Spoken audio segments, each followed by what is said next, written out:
Hola, muy buenas tardes. Quiero darles la bienvenida a nuestra tercera charla de voltaje. Esta es la clase número 130 de las clases abiertas de la Facultad de Artes y Humanidades de la Universidad de los Andes. Y en especial esta semana tenemos un ciclo de charlas de voltaje, Salón de Arte y Tecnología, con foco en Latinoamérica. Hoy nos vamos para Buenos Aires. Nos vamos a ver con Leo Núñez y con Laura. Y vamos a hablar un poco de procesos que tienen que ver con el centro, las periferias y las formas de creación. Entonces, lo que me parece interesante hoy, bueno, es hacer una reflexión. Laura Nieves, Leo Núñez trabajan en proyectos, cada uno son artistas, trabajan también en proyectos conjuntos, tienen una relación muy interesante con la enseñanza. Creo que justamente eso es algo que nos une a todos los que estamos hablando esta semana de tecnología y es esa relación con la enseñanza, ¿no? Entonces nos van a hablar de su espacio en Buenos Aires. Hace 2 segundos estamos hablando de en qué momento estamos ahora en el 2020. Entonces quiero darles la bienvenida. Muchas gracias por acompañarnos esta tarde y qué bueno verlos. Estuvieron en Voltaje en el año 2016 con 3 obras maravillosas que creo que hablaremos un poquito de ellas. Y muchas gracias a todos los que nos están acompañando acá. Estamos en vivo en varias plataformas y pues, obviamente todos los créditos, agradecimientos a Fundación Telefónica, a la Feria del Millón, a la Embajada de Francia, al Instituto Francés y a todos los amigos de Voltaje que nos han acompañado durante estos años. Entonces, yo no hablo más, les doy la palabra y vamos conversando. Bienvenidos, Leo y Laura. Hola, ¿qué tal? Hola, ¿Cómo les va? Acá estamos. Otras veces sería el fondo de nuestro espacio, ahora es el fondo de nuestro salón, nuestra sala. De hecho, pensaba como esto, ¿no? Que realmente a uno lo invitan, pero a su vez estamos invitando ahora a casa, ¿no? Como que están viniendo todos a casa. Y digo, bueno, nada, bienvenidos a casa, al sillón de casa. El sillón de casa, sí. En cualquier momento se puede llegar a cruzar la gata o la perra, sepan entender. Es así, la vida a través de las plataformas digitales desde casa se muestra desde esos lados. Nada, un gusto estar, aunque sea desde la virtualidad, otra vez ahí en Colombia, en Voltaje, que recién cuando decías que era 2016, dije, wow. Hace tanto tiempo, me parece que fue como ayer, no. Es como, sí. Nada, lo tenemos como muy presente y muy cercano, como la visita que hicimos allá. Sí, de hecho se hace como un searching en todos los festivales de arte y tecnología que van sucediendo y quedando en Latinoamérica, porque van apareciendo y desapareciendo con el tiempo. Bueno, el Voltaje para mí es como el que quedó más estable y más representativo de las artes latinoamericanas. De hecho, cosas que nosotros comentamos siempre de la experiencia que tuvimos en Voltaje, es como la curaduría que lograste hacer, esta idea, porque diferenciabas bien cuáles obras eran realmente hechas en Latinoamérica y cuáles obras venían del exterior de Latinoamérica, de países más centrales que los periféricos que somos nosotros, hablando de la distribución tecnológica del mundo, ¿no? Entonces es como, siempre es como un hito seguir a las producciones que se muestran dentro de Voltaje. Sí, porque bueno, hago una presentación así como medio rápida de nosotros. Yo formalmente soy diseñadora industrial y después encontré en el arte tecnológico como una vía para cruzar, por un lado, una visión crítica sobre la producción y el mercado, que es una cosa que dentro, cuando uno trabaja en diseño, está todo el tiempo, bueno, ¿quién es el cliente? ¿Cuál es el mercado? ¿Cómo? Y siempre hay algo en ese lugar que a mí me resultaba incómodo, y en el arte tecnológico encontré como un espacio para poder hacer un análisis sobre esto que a mí me estaba sucediendo y que veo que también es un espacio de reflexión de otros artistas locales o regionales. Junto al... Bueno, ¿querés presentarte vos así básicamente? Bueno, yo soy Leo, soy magíster en arte, en tecnologías y estéticas del arte.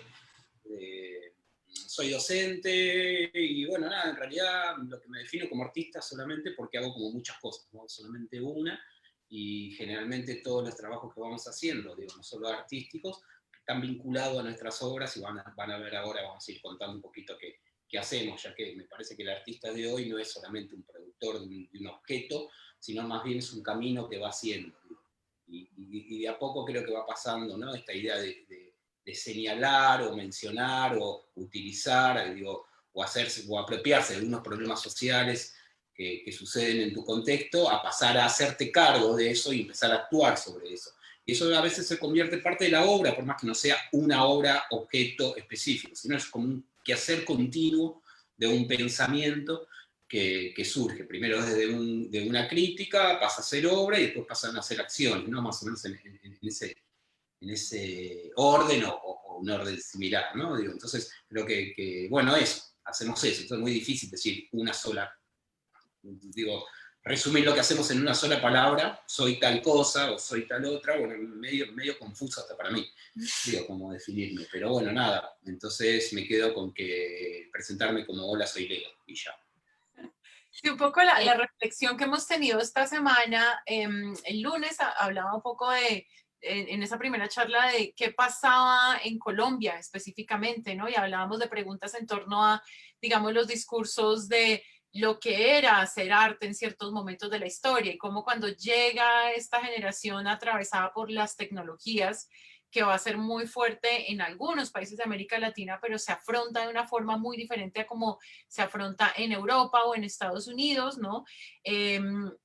Como que pasan cosas muy interesantes, ¿no? Hablábamos de las reflexiones, tanto conceptuales como formales, de las formas de producción, y digamos que me interesaba mucho cuando medio estábamos pensando en cómo hacer esta charla, hablaban de eso, del entorno y la periferia versus el centro, ¿no? Creo que esa es una reflexión que es interesante, y ayer con Paul hablábamos también un poco de eso, ¿no? De esos conceptos como el sur global, ¿no? O algo que es de pronto esas diferencias que aparentemente no son tan grandes, pero sí. Entonces sí me parecería interesante como que habláramos un poco de cómo van hilando ustedes esas preguntas, las preguntas que tiene Laura, que viene de ese mundo, de dejar el mundo de los clientes y irse a otro mundo un poco más incierto, y Leo con esas preguntas, ¿no? De cómo se define uno en este momento. Sí. Bueno, a ver, ¿por dónde empezar?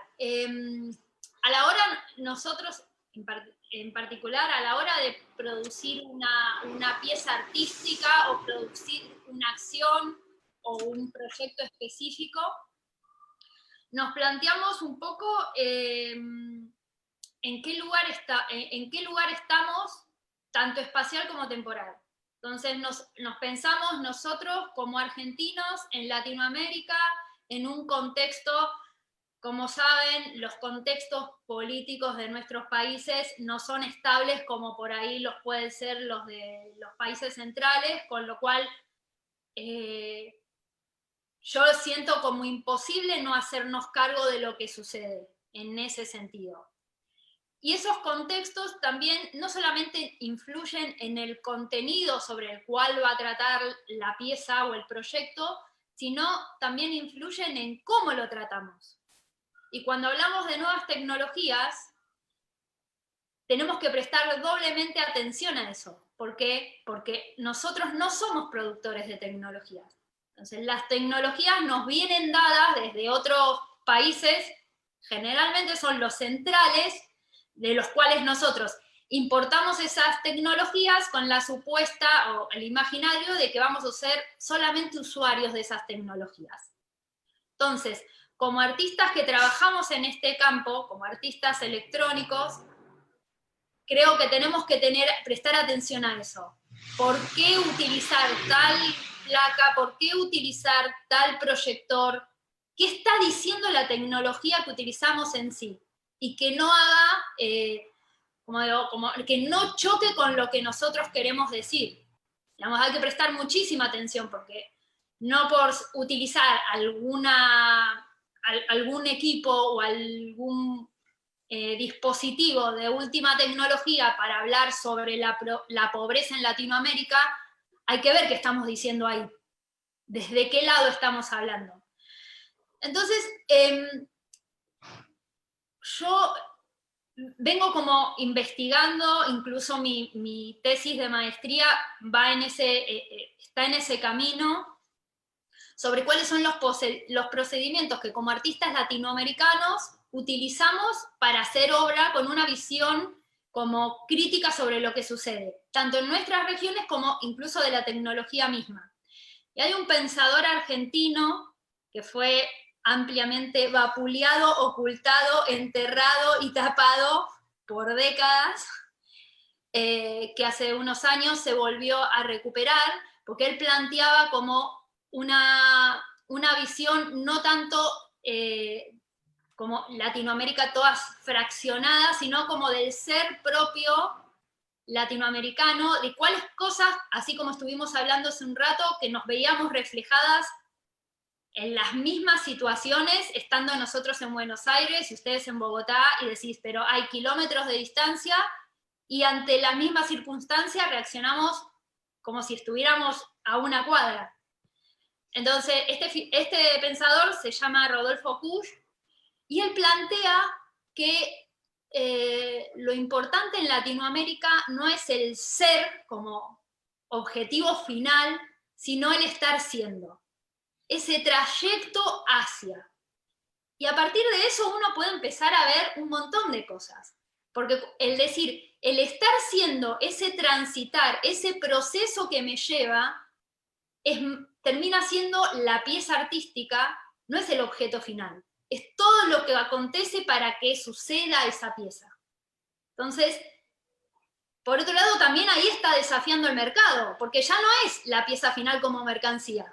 Estamos hablando de todo el proceso que involucra los cuerpos de los artistas, los cuerpos de los espectadores, porque en una instalación la obra está haciendo mientras está siendo expuesta y va generando algo en el resto en los visitantes, en los espectadores de una pieza. Entonces, a partir de ahí es donde yo empiezo a producir piezas artísticas y también proyectos. En este caso nosotros después vamos a comentar sobre nuestro proyecto colectivo educativo, que es parte de nuestra obra también, porque no lo puedo considerar una no obra en ese sentido. Entonces, yo en particular y sobre todo en los últimos años estoy como muy metida con los temas de género, incluso estoy como vinculada en varios colectivos de mujeres artistas, de mujeres en diseño. Entonces, mis piezas artísticas también en algún punto están transitando por esa reflexión en el tema del contenido de las piezas. Y a ver si se puede compartir pantalla, ¿no? Sí, sí, claro que sí. Sí, y también me parece muy interesante cómo llegar a la reflexión del espacio Nixo, porque creo que está muy amarrado con la pregunta de la creación y la labor de la creación como un motor de cambio y de movimiento social. Entonces pienso que es interesante que nos cuenten un poco qué es, ¿no? Yo creo que hay un cruce entre no solamente ser creador, como ustedes dicen, ¿no? Cuando yo hago arte, soy una herramienta que está generando algo realmente en el público, ¿no? En el caso de ustedes construyeron todo un espacio que me parece muy interesante que nos cuenten un poco.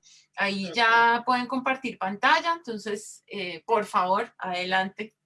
Y hay algo hace bastantes años, o muchos años, empezamos a pensar esta idea de bueno, cómo nos vemos como país, ¿no? Como si somos productores de tecnología y usuarios, o usuarios solamente, ¿no?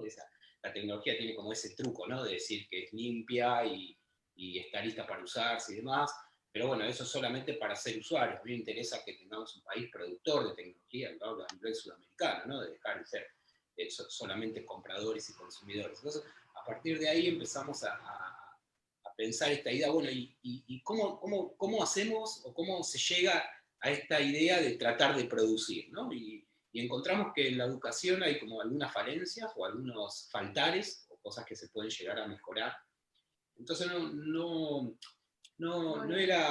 alcanzaba con nuestras obras trabajar con esta idea de exhibir esa problemática, sino creíamos que era mejor echar mano a eso, a empezar a pensar una forma de mostrar la creación de la tecnología, ¿no? O empezar a mostrar otros caminos para el uso de la tecnología. Entonces de ahí surge esta idea de empezar a compartir conocimientos, compartir formas, compartir estas ideas sobre todo, tanto en la docencia universitaria y demás, pero también empezamos a trabajar en museos, también empezamos a trabajar con niños, también trabajamos en colegios, también trabajamos aquí en la Fundación Telefónica que nombraste, ¿no? Aquí trabajamos mucho con Fundación Telefónica de Argentina y demás, en esta idea de crear un proceso de pensar la tecnología distinta a como viene dada,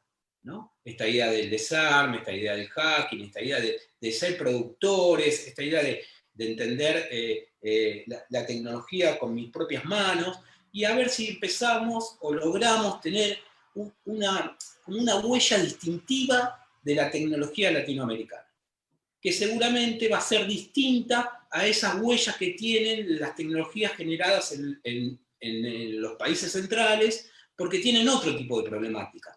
Entonces yo creo que nosotros desde acá, desde Latinoamérica, desde acá de Argentina, desde los desiertos del norte, desde los bosques del norte hasta los hielos del sur, empezar a crear nuestra propia tecnología que de alguna forma dé respuesta a la tecnología que necesitamos, no a la que es expuesta, a la que nos viene de afuera.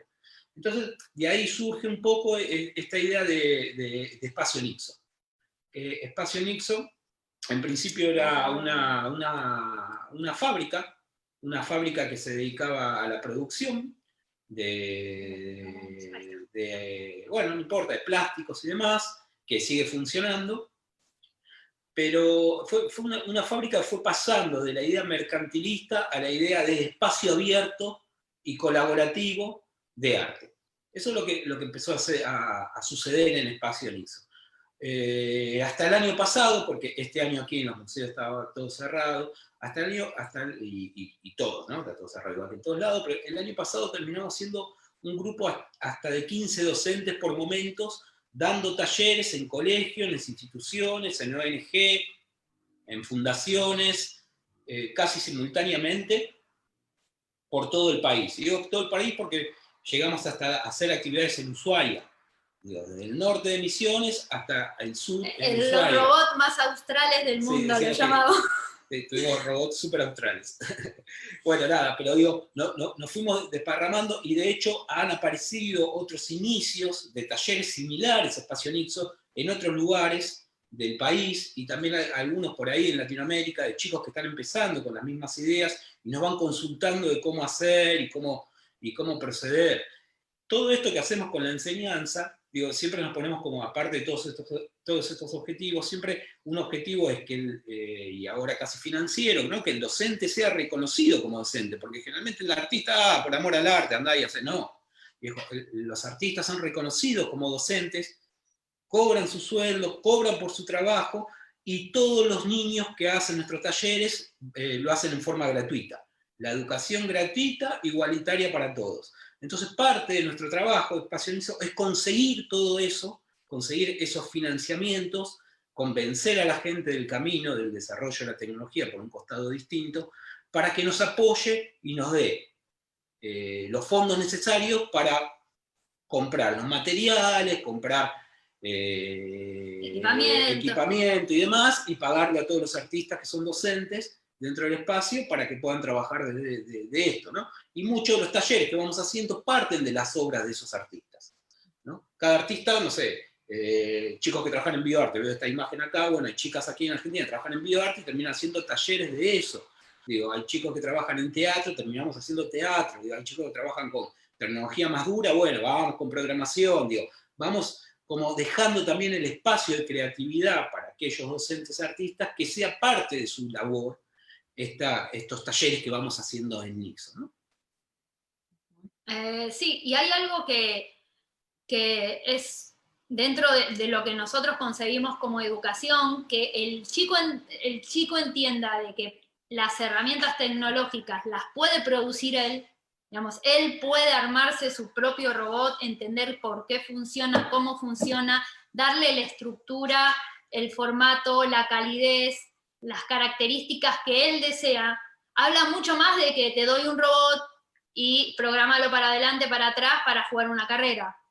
Entonces, también es difícil muchas veces y como introducir esta idea sobre todo sobre la robótica. Cuando hablamos de robótica, ¡ay, ahí estaban las fotos de voltaje, sí. de la Feria del Millón! ¡Oh! Sí, ahí está, voltaje y feria, exacto. Y me acordaba un poco de eso, que es digamos, esa reflexión que es muy interesante y es que no solamente estamos hablando desde el arte como en la típica esfera de arte como exhibición, sino en todos los movimientos que suceden alrededor, ¿no?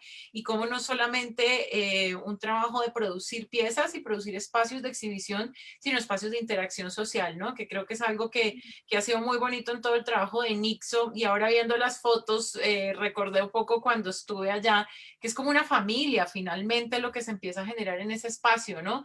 Porque hay una relación con el lugar, con la forma de hacer las cosas y con las reflexiones del papel social que pueden tener estas prácticas, ¿no? Esa idea de construir y no de consumir, ¿no? Que creo que es ese concepto que es muy diferenciador también.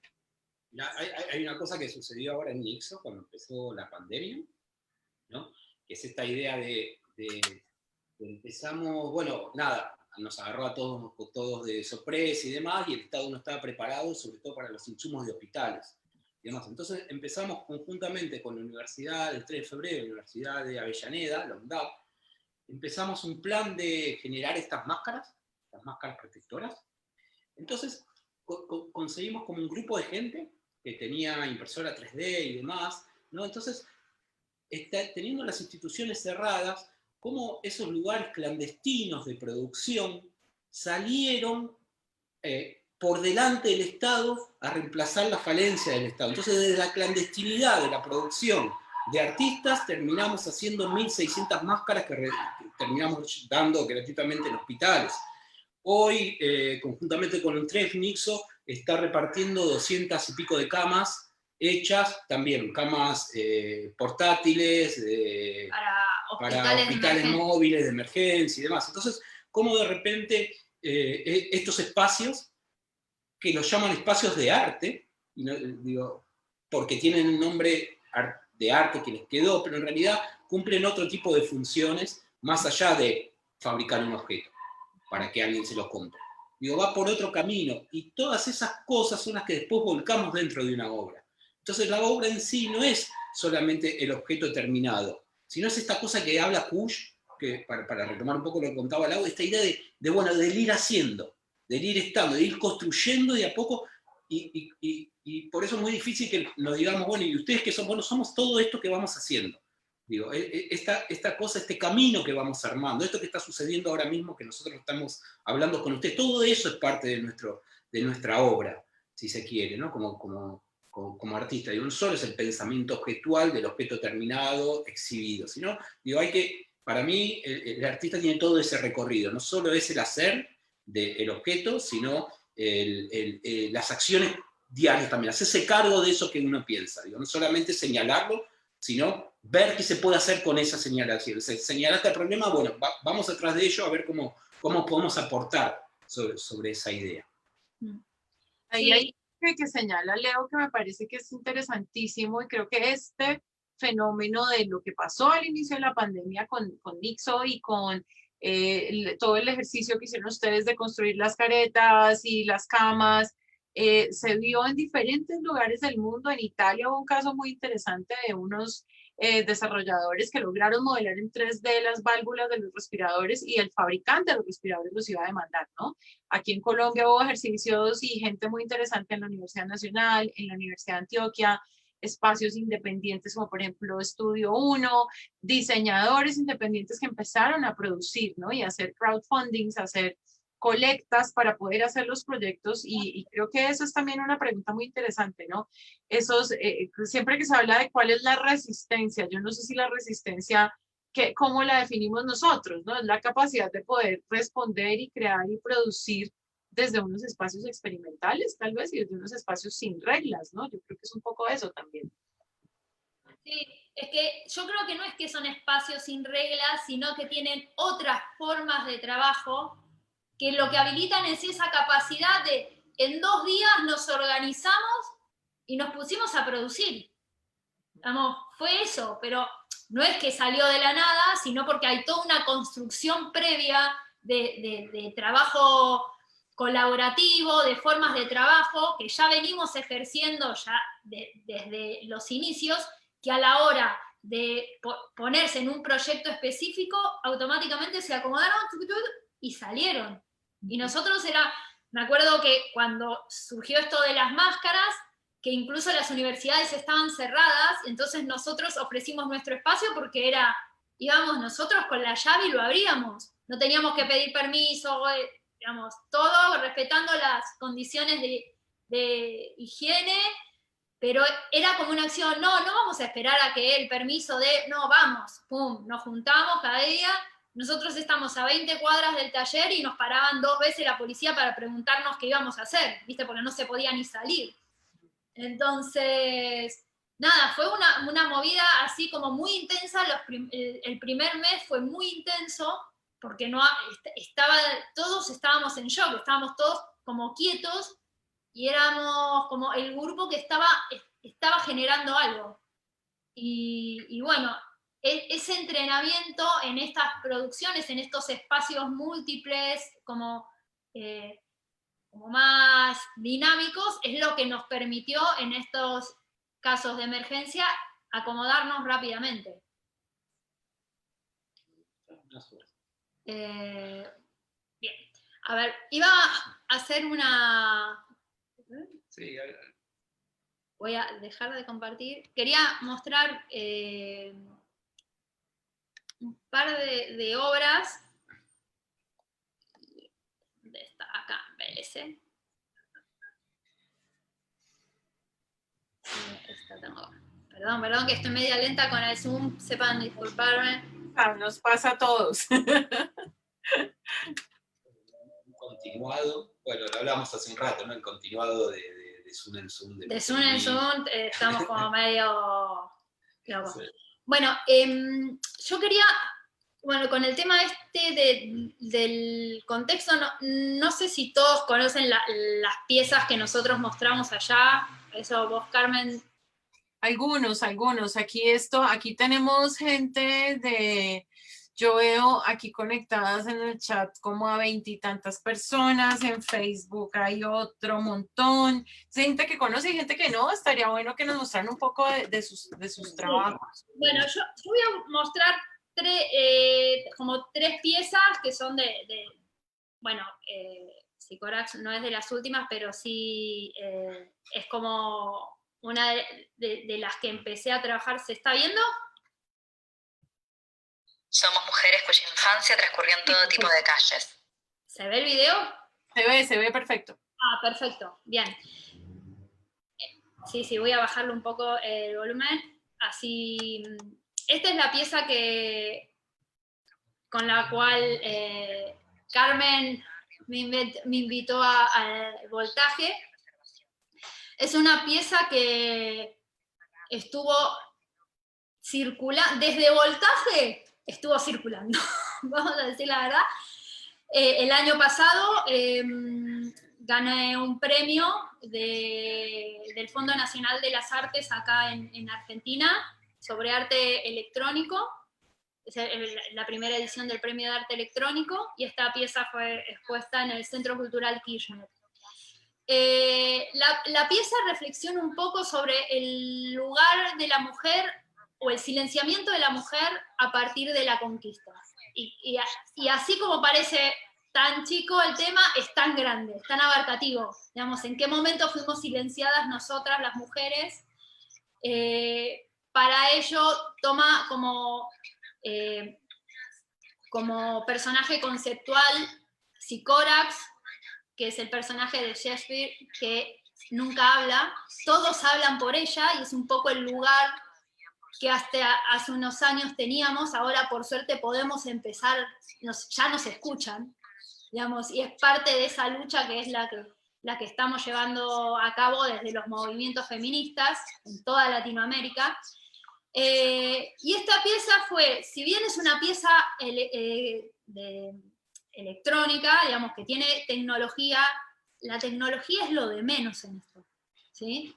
Es como, digamos, es la herramienta, es el material que yo encontré para expresar esto de las voces y la latencia de ese grito silenciado en la tierra latinoamericana. Convocaba a mujeres de distintas partes de Latinoamérica que me enviaran un audio. Ese audio era incorporado dentro de la obra, con lo cual la obra siempre va mutando, siempre va ampliando las voces, y un poco la idea es eso, de ampliar las voces. Y bueno, ese es como uno de los lugares de reflexión sobre el cual transita mi obra, el lugar de la mujer, las luchas feministas, y cada uno de los pasos que nosotras vamos dando para obtener todos nuestros derechos. Voy a mostrar otra obra, que ya esta es una obra. Bien. Esta es una obra colectiva, es parte del colectivo de activistas electrónicas que surgió de Espacio Nixo, es Electrohacedoras. Empezamos un poco con actividades para romper un poco esa barrera que hay entre la tecnología y la mujer. Digamos, más allá de que muchas de nosotras que estamos acá estamos acostumbradas a la manipulación de la tecnología o a cacharrear, a desarmar, a soldar, hay un gran mundo de mujeres que vos decís tecnología y te dicen eso no es para mí. Bueno, un poco este proyecto, que ya lleva varios años, que empieza con acciones en la vía pública, hacíamos actividades, talleres abiertos a toda la comunidad, a mujeres de todas las edades. Van a ver algunas imágenes de mujeres grandes, niñas. Laura, estamos viendo Sicorax todavía. Perdón. Tranqui, no te preocupes. Perdón. Yo estaba mirando el otro video. Vuelvo a compartir, tranca. Dale. Yo hablando así como la... Ahí, ¿estás compartiendo esto? No, ahora lo comparto. El escritorio. Ahí va. Vamos a compartir. Ya, listo, lo vemos. Dice mi cuerpo, mi decisión, ¿lo están viendo? Es correcto, lo estamos viendo. Ah, perfecto. Bueno, volvemos. Entonces, como decía, esta que es una obra, es un colectivo, es una acción, es como un todo, porque no se queda solamente en la producción de dispositivos para visibilizar las consignas en lo que fue en el 2018 acá, que fue toda la lucha por la legalización del aborto. Digamos, 2018 era como acá una efervescencia en ese sentido, y estas acciones que vinculaban una producción artística con estos dispositivos y también una producción, una acción social, porque invitábamos a mujeres de distintas edades a hacer una actividad de producir sus propios dispositivos. Incluso en algunas de las tantas vigilias, marchas, hicimos la producción de dispositivos en la misma calle. Llevábamos todos los materiales, la mantita, desplegábamos y ahí a armar, digamos, a producir palabra para visibilizar lo que estaba sucediendo. Incluso viajamos al Encuentro Nacional de Mujeres, que se hace todos los años, hace 34 años, en Argentina, en alguna ciudad de la Argentina. Este año, es en 34 años es el primer Encuentro Nacional de Mujeres que no se va a poder hacer de forma presencial. Es como todo un momento de discusión a partir de eso. Bueno, ¿qué va a pasar, Laura? ¿Qué va a pasar si no se puede hacer el encuentro presencial y hay toda esta posibilidad de usar las tecnologías? ¿Nos pueden contar o es sorpresa? No. A ver, lo que se hizo el 3 de junio, que fue el aniversario de Ni Una Menos, que fue porque justo el 8 de marzo pudimos salir a la calle. El Día de la Mujer Trabajadora pudimos salir a la calle porque la cuarentena se decretó el 9 de marzo. Es decir, un día después. No se animaron.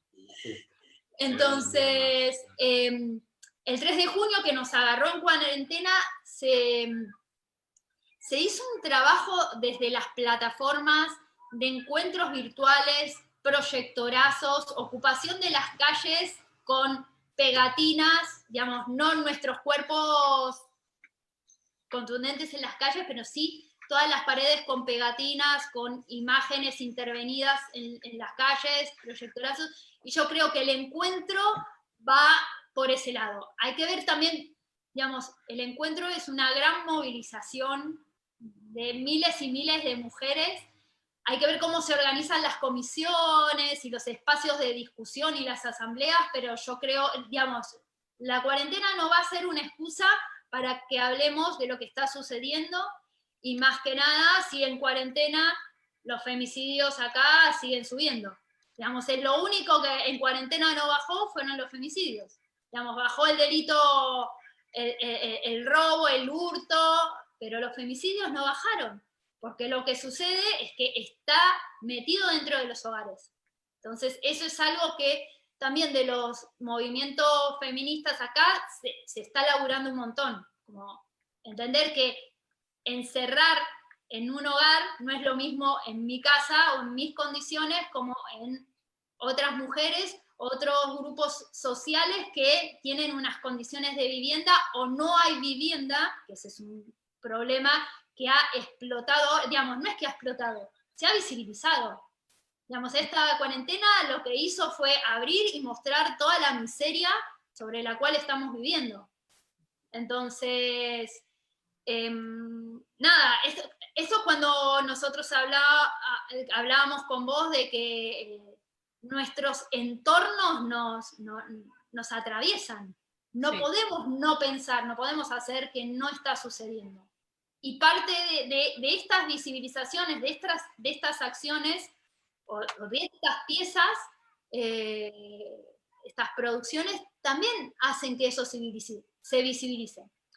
Hablando del 8 de marzo, el 8 de marzo se inauguró una muestra en el Centro Cultural Kirchner, que es, para que tengan una idea, el Centro Cultural Kirchner es como el espacio de donde se juega la pertenencia cultural del país, en el sentido, es el gran monumento donde lo que sucede ahí habla también del gobierno que se está viviendo.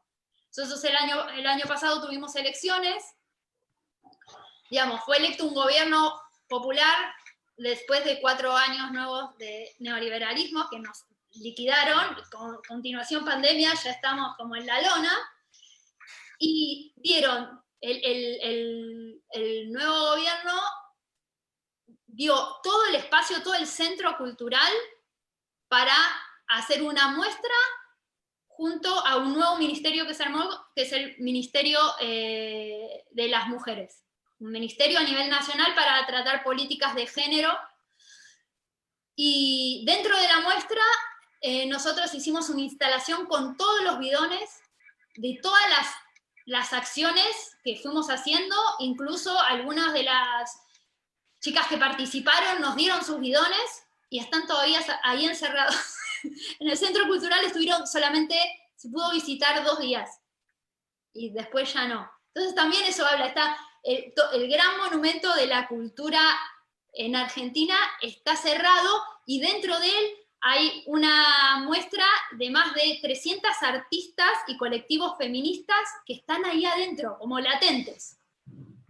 Entonces, muy simbólico. Bueno, es como decir, después de 4 años de aguantar, estar en la calle, tuvimos un espacio para en cierto modo, que nuestras palabras fueran consideradas dentro de la institución, como tomadas, porque estar dentro de una muestra, dentro de un espacio cultural oficial, habla de que lo que está sucediendo ahí se está prestando atención. y a los 2 días quedó clausurado por la pandemia. Eso es como... Nos dice Charlie Nova en el chat. Charlie ha estado todos los días. Hola Charlie. Charlie nos dice, es simbólico y todo un ejercicio de asumir el poder. Y sí, por eso queríamos hablar hoy con Leo y con Laura y que nos contaran esa parte de esa historia, ¿no? Nos vamos navegando por este continente nuestro de formas bien, bien interesantes. Ya que terminamos en el Centro Cultural Kirchner, que es este espacio... Cuento una pequeña anécdota más. Sí. Para los que no conocen el Centro Cultural Kirchner era el Correo Central de la Argentina, que es un edificio de 7, 8, 9 pisos. Es una manzana, un edificio hermoso, gigante, con 3 subsuelos, es una mole, literal. Que ocupa, bueno, como decía, ocupa una manzana muy en el centro de la ciudad, que era el viejo correo, como contaba. El correo se fue... Pero para que lo detengo la imagen. Porque... No, fue privatizado, ¿sí? En la época de los 90, 80, 90, y el que compra el correo son las empresas de Macri, ¿sí? Entonces compra Macri, que después fue presidente, compra el correo y lo funde. Entonces cierra el edificio ese y queda inamovible hasta muchos juicios después.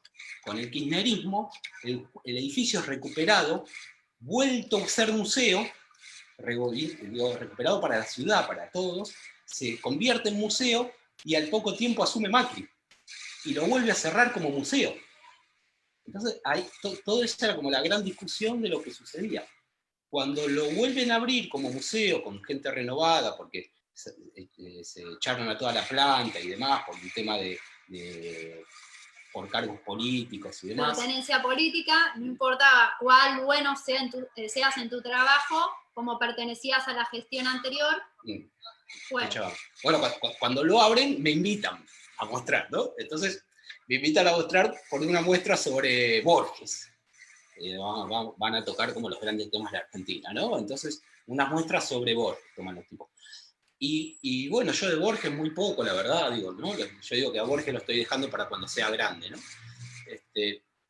Y entonces me invitan, entonces lo que hago es, tomo un texto de Borges que se llama Funes el Memorioso, porque me gustaba la idea de pensar justamente en los recuerdos, ¿no?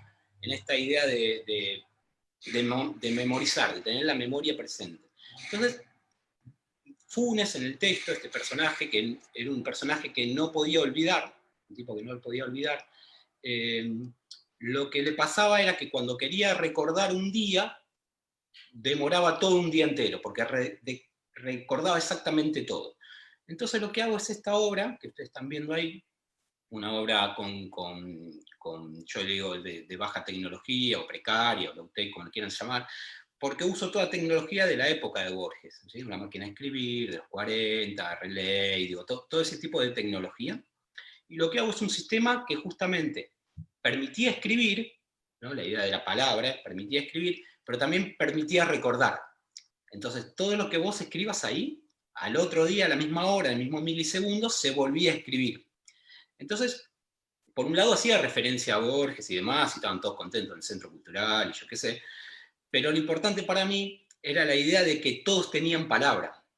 Es decir, todos los que iban a visitar la muestra, no importaba del partido político que seas, podías opinar dentro de ese lugar. Y era lo que sucedía, ¿no? Digo, los que estaban a favor del gobierno anterior, bueno, ponían que viva Cristina, no sé qué, yo qué sé, bueno, todo ese tipo de frases, y los que estaban a favor de este gobierno, ¿no? Entonces era como toda una lucha, y la lucha que tenía la gente de guarda del lugar, porque le decía que cuando aparecía algo de kirchnerismo lo tenían que borrar, entonces automáticamente lo borraban, pero al otro día les volvía a aparecer, era como muy gracioso. Entonces era como una lucha de memoria continua en el lugar para recordar todo el tiempo. Entonces, digo, más allá del uso de la tecnología, a mí me parece como interesante pensar, y cosas que tratamos de hacer en nuestras obras, pensar en qué tecnología vamos a usar que sea acorde a lo que estamos contando, ¿no? En qué momento histórico estamos poniendo el uso de la tecnología, porque la tecnología en sí tiene ese truco de pensar que son limpias y inocuas y yo qué sé, pero en realidad tienen una carga pesada cada uno de esos componentes. Entonces, dentro del arte tecnológico está bueno, por lo menos así lo creo yo,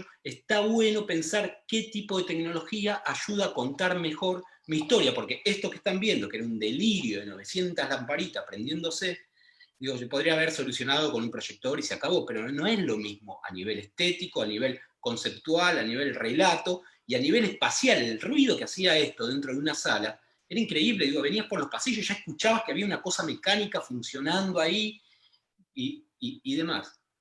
Y por otro lado, lo interesante es como los conceptos. Digo, a veces creo, ya en forma muy personal, creo que a veces el arte tecnológico termina olvidando que es arte y piensa solamente en esa tecnología, lo cual la tecnología tiene que ser una herramienta o parte de la materialidad, pero no la parte conceptual cuando es usada inocuamente, sino hay que pensar la tecnología como parte del discurso de lo que estás hablando.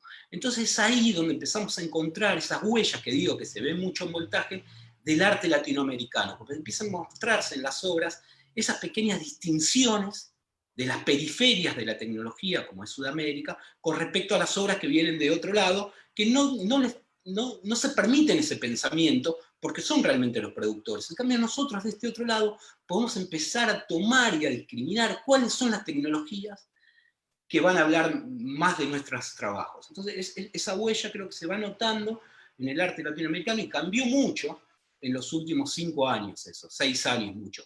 ¿Por qué? Y ahí, discúlpenme, pero tiene que ver un poco con las instituciones. Las instituciones y los docentes fuimos cambiando. Como nos enseñaron de una forma, replicamos tal cosa. Y hoy enseñamos, por lo menos en mi caso, trato de enseñar otra. Entonces digo, creo que empieza a hablar de una madurez del arte tecnológico latinoamericano todo esto. Y son caminos, como ha hablado nuevamente Escu, son caminos a transitar, no solo los virtuales, sino es un camino todo este desarrollo que está bueno tener en cuenta cuando uno produce. ¿Sí? A mí me gusta mucho la reflexión que haces. Yo sí, mi gato ya pasó. Y es Leo, porque de esto estamos hablando, ¿no? Hablamos también de cómo para nosotros la tecnología es algo que a veces o no podemos encontrar lo más nuevo porque no ha llegado, o está muy costoso. Los presupuestos de producción, aunque hayan instituciones detrás, aunque hayan estímulos, premios, lo que sea, son diferentes y entonces existe toda esta idea de, aquí en Colombia se dice desguace, ¿no? De romper, de rearmar, de reconstruir, pero también de la memoria de los objetos y de todas esas cosas que uno encuentra a veces en estos lugares que encuentra Latinoamérica, ¿no? Que son los lugares que en México hay muchísimos, en Buenos Aires, ¿no? Los centros de electrónica, los anticuarios, ¿no? Que de todas formas va a ser una producción muy diferente a la que sucede en esos países que ustedes llaman productores, ¿no? Y tiene que ver mucho también cuando tú dices, y creo que es una cosa que nosotros hemos tratado de hacer mucho en Voltaje, y es darle un lugar a todas las tecnologías. No es un salón de artes digitales, no es un salón de artes electrónicas, por eso le pusimos arte y tecnología, porque puede ser desde lo más arcaico hasta lo más reciente. Y cerrando esta reflexión, ya estamos aquí en el chat interno de Voltaje diciendo que esta obra inspirada en Funes está buenísima para traerla algún día cuando volvamos a la normalidad, digamos. Y creo que es muy interesante eso. Yo sí soy muy lectora de Borges desde muy pequeña, creo que ya no lo dejé para mi vejez, pero me encanta esa idea porque Funes necesita de un día para reconstruir un día, ¿no? Pero también como Funes son todos, ¿no? Y somos todos, y esos discursos que se repiten, me parece que es un vehículo muy, muy poético, muy interesante, Leo, fantástico. Sí, si querés puedo contar un poquito más sobre Dale, este, dale. casi anécdota, sé que estamos sobre el horario de las preguntas, mirá qué rápido pasó la hora. No, nada, que con esto de las tecnologías, fíjate, esta obra que le estoy mostrando, que es una obra que cumplió ahora 12, 13 años. 12, 13 años. Recuerdo todavía estar en la universidad, ya en un 3 de grado, donde teníamos solamente, por ejemplo, una computadora con internet en el sótano, era como un aula que estaba en el sótano, teníamos una computadora con internet. Entonces, esta idea de que hago esta obra, y esta obra tiene un premio en Europa, el premio Vida, que era el arte y vida artificial. ¿Sí? De Telefónica. Sí, claro, Telefónica, justamente, que ya no se hace más, hizo hasta la edición 16. Yo sé, bueno, esta gana en el premio número 10, que cumplían los 10 años, súper importante, digo, y demás, y era uno de mis inicios, digo, yo acá más o menos me estaba iniciando con esto de mostrar obras. Entonces, digo, a ver, participaban acá hasta los laboratorios de Sony Internacional, digo, era como un mega premio, too much, así, y yo presenté esa obra, esta pequeña obra, que básicamente lo que era es un sistema de autómata celular, de inteligencia artificial muy, muy básico, hecho con cachos de descarte que tenía ahí en casa, unos motorcitos que había sacado de unas de disqueteras, unos pedazos de metal, digo, realmente es muy, muy precario todo. No tenía taller en ese momento. Digo, nada, de hecho después si quiero, bueno, nada, ni taller, en el comedor de casa, digo, en la cocina hice esto, ¿no? 50 piezas iguales y demás, digo, y se comportaban como autómatas celulares, cada uno en relación a su vecino, cuando uno ilumina al otro, el otro gira, entonces ilumina a otro, entonces hacen una cadena, casi como red neuronal y demás, pero de hecho todo con parquerías. Entonces, ¿qué es lo que por qué me dieron ese premio, digo, ¿no? ¿Por qué me dan un premio en Europa por hacer un cachivache como este? Bueno, justamente por el tipo de tecnología. Digo, no porque usé redes neuronales o un pensamiento de autómatas celulares de los años 60, que hay miles de obras pensadas como esa, ¿no? Digo, ¿por qué a mí me dan un premio? Bueno, justamente porque está pensado para hecho con baja tecnología, un circuito a la vista, que en ese momento no había obras así, pero esta idea de mostrar y democratizar el conocimiento, ese conocimiento que solamente nos llegaba por los libros de ingeniería o por ese internet que nadie tenía, que había algunas cosas para aprender, o porque el tipo que te vendía electrónica te contaba algo y más. Entonces, toda esa idea de democratizar el conocimiento eran parte de esas obras. Eso igual lo seguimos manteniendo, yo lo sigo manteniendo en mis trabajos, esta idea de la electrónica y compartir todo eso. Y también lo interesante de la robótica de autor o la robótica hecha a mano. Digo, si uno ve estos objetos, digo, funcionan todos igual, pero realmente son todos distintos, porque los fui haciendo todos a mano, y cada uno, por más que tenga el mismo circuito, alguno le puso un palito por acá, una resistencia por allá, y bla, bla, bla, bla. Entonces, ves 50 piezas únicas robóticas, ¿no? Conjuntamente trabajando. Entonces, esa idea de la identidad de la producción hecha a mano, eso también le da como una carga conceptual a la pieza, ¿no? Entonces, todas esas pequeñas cosas son las que hacen que me den un premio, y bueno, fue como un delirio, ¿no? Ir a buscar un premio entre unos tipos así como súper renombrados y demás, y yo caía con mi mochila, no sé, ni sabía de qué se trataba todo, ¿no? Como bueno, bueno, un delirio, una cosa muy graciosa. Pero digo, bueno, nada, como anécdota de esto que venías contando, de la selección y el tipo de tecnología y demás, bueno, nada, se me ocurrió mostrarte esto ahora. Sí, me acuerdo de esta obra cuando estábamos buscando las obras para voltaje también. Tenemos ya un par de preguntas en el chat. Aquí está, bueno, Juan Sebastián hace una reflexión, dice que es una muestra más de la manera en que el arte se relaciona con el contexto, la realidad social y política, es un lugar necesario para el arte. Y digamos que ese es un tema que nosotros siempre nos ha movido mucho la aguja en voltaje, y es y lo hemos hablado en esta semana, ¿no? No estamos mostrando obras digamos que no tengan ninguna reflexión, ¿no? Porque estaríamos mostrando desarrollos o avances tecnológicos. Lo importante, creo que en todos los artistas que han pasado por estos 7 años, ¿no? Estos 6 y el próximo, 7, es que nos dicen algo, nos cuentan algo, alguna historia o nos hacen pensar en cosas. Charlie Novoa pregunta a Lau y a Leo si percibieron reacciones de los centros de poder ante muestras tan directas de reacción de la gente mediante lo tecnológico. ¿Qué pasó ahí? De hecho, la obra que tuvo en voltaje mía, la que llevamos a voltaje, la idea de los... La voy a compartir, la de los desaparecidos. Parte de las cosas que reflexionamos en nuestra obra, bueno, también tiene que ver con el contexto y demás. Bueno, alguna vez me bajaron esta obra de una expo que se estaba haciendo, que se iniciaba ese mismo día. Bueno, nada, me bajaron la obra solo por lo que hablaba la obra, ¿no? Esta obra que habla sobre los desaparecidos, la memoria, reflexionar sobre qué hizo la gente durante, o qué pasaba en el contexto político, social y toda la publicidad estatal. Bueno, cuando la vieron en el gobierno de la ciudad, en una muestra organizada por unos italianos, ¿de verdad? Sí. Unos italianos, y esto se iba a hacer en la usina del arte. Bueno, el mismo día de la inauguración me bajaron la obra. Me dijeron, no, esto no va, y bueno, suerte. ¿no? Esa Digo, historia no la conocía yo, Leo. no la suelo contar, pero sí, sí. De hecho, los italianos vinieron al taller casi, yo, no sé, pidiendo súper disculpas y demás, y yo voy tranqui, el gobierno de la ciudad, no pasa nada. De hecho, nada. Y Nixo, el taller, trabaja con esa institución, digo, no es que somos ajenos a esa institución, ¿no? Pues Pero justo bueno, el lunes hablé de esta obra que era muy interesante, digamos, esa reacción de la gente.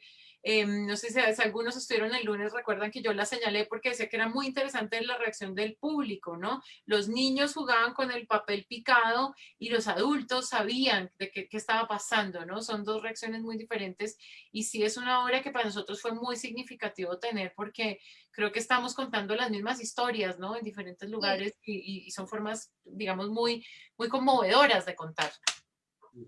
son una de las obras que más cariño le tengo. Sí, Sí. una obra, y ha viajado también por todos lados. Sí, incluso el año pasado esta obra y otras más fueron al sur del país, a una ciudad pequeña, San Martín de los Andes, y incluso el efecto que tuvo en la gente ahí, San Martín de los Andes está cerca de Bariloche, zona también donde muchos de los nazis se exiliaron después de la guerra, es una zona que tiene ese contexto por un lado y las luchas de los pueblos originarios por el otro. Eso en ese pequeño lugar. Y también la respuesta fue frente a esta obra, o incluso otra que yo había llevado que se llamaba Putitas, y fue todo el problema porque se llamaba Putitas y los chicos iban a leer la palabra putitas. Y era como, estamos en 2019, digamos, hagámonos cargo que es la forma en que nosotros llamamos a las mujeres, es la forma en que tratan a las empleadas domésticas. Entonces, hay que hacerse cargo de eso. Y suceden estas cosas. Después viene un nene y te hace una reflexión como mucho más profunda de la que puede tener un adulto. Entonces, ahí es cuando decís, bueno, una caricia al alma, algo está sucediendo. Aquí hay otras preguntas, reflexiones. Bueno, pregunta Charlie que si les dieron alguna razón para sacar las obras. Hay otra pregunta que dice esa resignificación de las tecnologías a través del arte. ¿Qué propuestas se vienen dando desde esa perspectiva para la recuperación del sentido en el estar siendo como humanos? Y bueno, ahí hay mucho a partir de esta pandemia que nos mostró a todos, hay mucho para pensar y hacer a partir de eso. Estamos todos, sí. todos los que están acá, digamos, ¿qué hacemos a partir de esto? ¿Qué está sucediendo ahora? ¿Qué es lo que hacemos? ¿Cómo lo hacemos? Nos dice Santi por acá, hola Santi, dice, hola, muchas gracias, qué fértil escucharles. Por favor, hagan algo en relación a Kino y a Mafalda. Hace parte de otras tecnologías y maneras de difundir pensamiento y sentirles, claro. A mí me llegó por la tecnología periódico imprenta para ponerle en ese tono como argentinos que sienten. Creo que la nacionalidad no importa, estamos hablando de Kino antes de empezar esta transmisión justamente. Charlie Noda dice, God Save Kino. Y Daniel Montejo dice, veo estos trabajos como una especie de activismo digital donde nos muestran ejercicios de acción colectiva que vinculan el empoderamiento, la interactividad, la necesidad de poner en la agenda pública temas y causas comunes, el sentimiento, la intersubjetividad ciudadana a través del uso de herramientas digitales. Ese es el sentido, yo creo, para todos nosotros, ¿no? Me gustaría de pronto que le respondieran un poco a Daniel, que hace esa reflexión tan poética y tan maravillosa. No, pero es que la reflexión esa habla por sí sola. Creo que él está, digamos, haciendo una reflexión sobre el trabajo que llevamos, que es maravillosa. Es que el camino es al revés. Uno no dice voy a ser activista y te convertís en uno, sino es que vas haciendo lo que te parece y ves necesario, y eso te lleva a que después digan, oye, tú eres un activista. Bueno, no lo sé en realidad, pero ponele que sí, muchas gracias, digo, ¿no? Ponernos en esa categoría, pero la realidad que lo único que somos artistas que nos preocupamos por tal o cual tema. Digo, y a partir de ahí activamos. ¿no? Y se activa, se activa todo el tiempo pensando en esto. Digo, se activa de alguna forma. Es como tener algo clavado en un dedo y te molesta y necesitas sacarlo, y necesitas expresarlo, y necesitas hacer algo con eso. Y ya, a ver, cuando hablamos de hacer cosas, hace Espacio Nixon, hace unos años, escribió el plan de estudio de electrónica digital para todos los colegios del país. No es que solamente, bueno, hacemos unas cositas, no, vamos al ministerio, intentamos hacer esto, intentamos hacer los otros.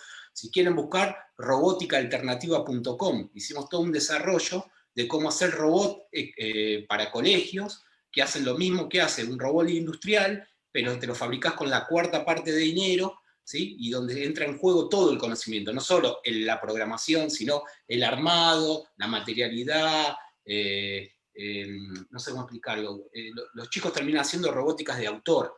Entonces, en un lugar sudamericano donde las piezas importadas o la electrónica importada vale un montón de dineral, muchos colegios se quedan sin hacer eso, sin los chicos pasar por la experiencia de fabricar su propio objeto, y también aquellos colegios que compran solamente pasan por la experiencia de ser usuario de esos objetos. En cambio, con robótica alternativa lo que intentamos es poner un sistema de robótica para que se puedan fabricar sus robots de la nada. Es un robot clonable, con software gratuito, un hardware casi gratuito, se compran las partes mínimas, depende del nivel que tengas vos. Entonces no es solamente, oye, se necesita algo en los colegios, uy, qué mal, los colegios nos compren. No, hagamos algo por eso, ¿no? Entonces, por ejemplo, robótica alternativa es otro de los ejemplos, ¿no? De pensar una problemática y actuar sobre eso, y no solo pensarla, sino actuar, hacer algo con eso mismo, ¿no? Sí, yo creo que ahí también Laura estaba haciendo una reflexión muy interesante y Charlie pregunta ahí cómo esto está generando un verdadero cambio social y yo creo que lo hemos visto en todo el mundo, pero hablo mucho del caso de Latinoamérica. Hoy yo terminaba una clase de 8 semanas con mis estudiantes que son de todas las carreras y creo que la forma de pensar y de ver el mundo en este momento sí está cambiando mucho en los jóvenes. Cuando Laura dice las reacciones de los chicos, ¿no? Son muy diferentes a las de los adultos y no hay unas predisposiciones a veces. Y un poco hablaba ahora con mis estudiantes de cuál era la importancia de observar, analizar, entender, preguntar y tratar de ponerse en el lugar de los otros, ¿no? Y oír las historias y tratar de contar historias. Yo creo que eso es algo que nos une a todos finalmente, ¿no? La semana pasada me preguntaron en una entrevista que por qué muchos artistas éramos tan activistas y estoy muy de acuerdo con la reflexión de Leo. No es que sea una postura construir el activismo porque es que soy activista, sino porque estamos contando las historias que nos pasan a diario, ¿no? Y eso es lo que ustedes han hecho y aparte de eso están dándole voz a la gente, ¿no? Este proyecto de la robótica alternativa, aquí hay uno que es la Escuela de Robótica del Pacífico, en el Chocó, y son niñas, mujeres.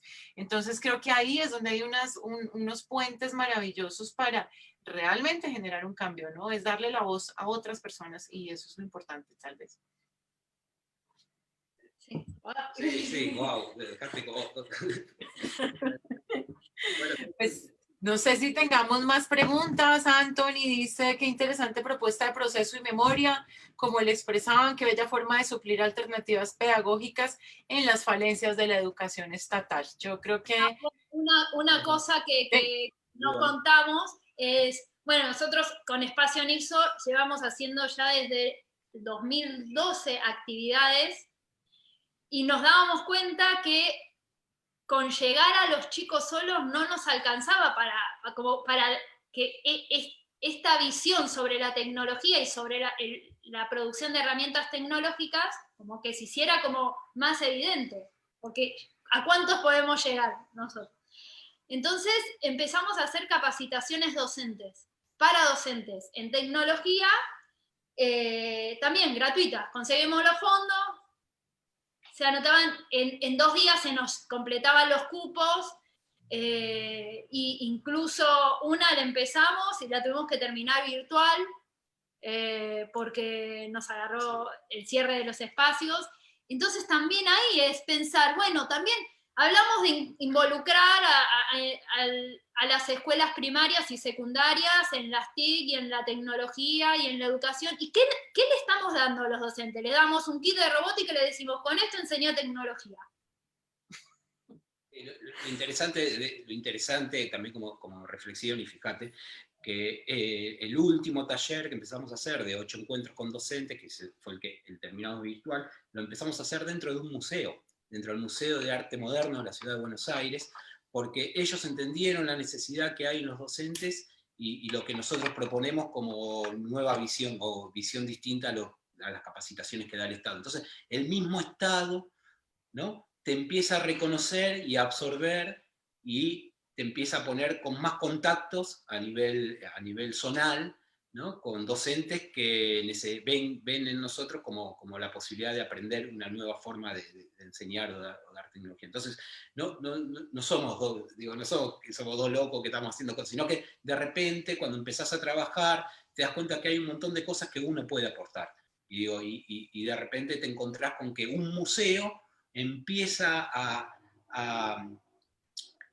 el museo empieza a suplir las necesidades que tiene la educación. Entonces digo, ¿cómo el museo, lográs que el museo cambie el rol mismo que tiene el museo, ¿no? Entonces, bueno, hasta el museo estás poniendo en otro lugar pero también. Lo que sucede en los talleres educativos de claro. Fundación Telefónica, que es en realidad donde empezamos a hacer actividades para escuelas, es eso. Se hace cargo de una falencia y empezó a ofrecer, nos convocó a nosotros para que ofreciéramos propuestas tecnológicas vinculadas a la educación primaria y secundaria. Y un poco es eso en lo que venimos trabajando, y a medida que pasan los años vas viendo que incluso cuando vuelven los chicos que ya están grandes y que hicieron la primera actividad, y eso sí, y ahora no, ahora se anotan para programar Arduino, para empezar a programar en processing visuales, y eran los nenes que les enseñábamos cómo encender un LED adentro de una media. Sí. Y eso no se borra. Eso está buenísimo. Y te encontrás pibes, ¿viste? Grandes, ¿viste? Más altos que vos, yo qué sé, hola Leo, te dice, bueno, y vos, y no, y que tiene todavía el aparatito que el tipo se hizo en un taller hace 8 años atrás, claro, porque como es de autor, los pibes no lo tiran, es su juguete, su objeto, su producción, que es mucho más valorada que ese objeto que terminás comprando por ahí, cuando está más o menos lo tirás, ¿no? Entonces, digo, la búsqueda de eso. Exacto. Muchas gracias, Laura y Leo. Yo creo que tuvimos una sesión maravillosa y ese es el sentido de esta semana, ¿no? Creo que ayer hacemos la misma reflexión con Paul, ¿no? Nos separaron muchas cosas, pero esto nos unió.